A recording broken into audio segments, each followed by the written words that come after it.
Well, I'm sorry to see Bill left. Bill O'Reilly, of course, he's busy with matters important to us all. And I have to thank him for the refreshing nature of his attitude about himself. I've never heard anyone describe themselves as famous before. I don't know if John Wayne ever did that. But that's all true, of course. And I want to offer something, a real encomium to him, because it was refreshing after watching all those Hollywood stars with all that false modesty. None of that for Bill. Anyway, it proves that in America, you really can make money off being yourself. I mean, what a credit to Bill. Who would have bet on that one? Anyway, I get the feeling sometimes hearing about Bill's upbringing, he grew up in a borstal somewhere. And he went to the same school that Bob Wright went to, Mike Lambert, all these middle-class guys, and he's the only one that was the angel with a dirty face. I mean, how could he manage to be the only one like that in those schools? Okay, there's some conservatives here. I won't ruin your day. Jesus, a little funny here. We moderates laugh. Anyway, I want to talk because I always feel guilty at these events. Here's my Jay McLaughlin from Holy Cross and Frank Yacobelis and Mike Lambert and Bob Diamond, all my Holy Cross classmates. All came with me. And Father Jenkins, every Sunday morning, when we used to have to wait for Sunday morning, pick up the newspaper, how'd Notre Dame do?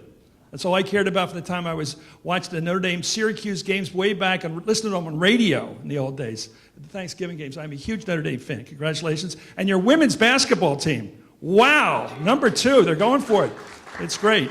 Anyway, I want to talk really, every time I go to one of these things, I talk fast. Every time I come to one of these things, I always feel a little bit embarrassed because everybody's a foreboding. You know, everybody's got both grandparents, both sides, 100%. Governor O'Malley, thank you for being here, Governor. He might be on the ticket next time. Top or bottom, who knows? Thank you. I'm talking about the Democratic ticket, probably not the Republican ticket. So I'm always feeling a little guilty because, you know, I come from what we call, it wasn't a mixed marriage because my dad converted later, or something like the first year. It was never quite clear how Mom talked him into it, but he did get talked into it. So my one grandfather, Charlie Shields, who I dearly loved, was a Democratic committeeman. He was a teetotaler. He took the pledge like a lot of young Irish do, never drank in the house. I remember when my brother Bert got married, I was best man. He was there. I wouldn't touch that champagne glass in front of Grandpa. Total teetotaler because of the problem we all have on both sides of that family. There were a lot of dotted lines under a lot of people there. No families. Uncle Tom, Uncle Steve, Uncle Jack, what happened with them? Well, they used to own the building the tavern was in. And then they ran up a bill, and they were just tenants. It's a sad story all through that family. Grandpa was a classic guy. You would think you're in Cork somewhere because every night he'd go out for the night shift to work at the plant a couple subway stops away. And I do feel sorry for these African-American families that live in our old neighborhood. They don't have those jobs.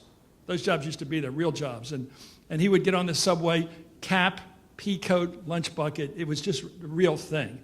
On Sunday, he wore a 3-piece suit all day.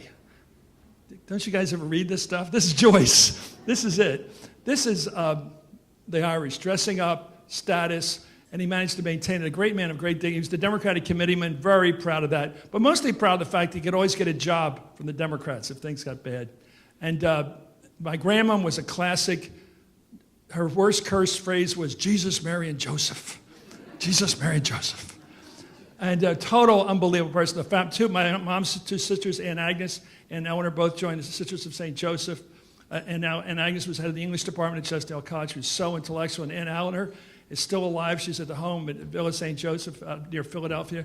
And she has been teaching what we used to call retarded kids since 1944. This when everybody gives us trouble for being pro-life and all. I say, wait a minute, there's some real pro-life people here who really believe in helping people all the way through their lives. And wonderful work done by the nuns. And by the way, I did like Philomena. It's a good movie because it's not about hate. It's about forgiveness. It's a very good movie. I thought it was going to be the other way. It went just the way we would all hope. My grandmother from Northern Ireland. Did anybody see Mrs. Doubtfire? She was Robin Williams in drag.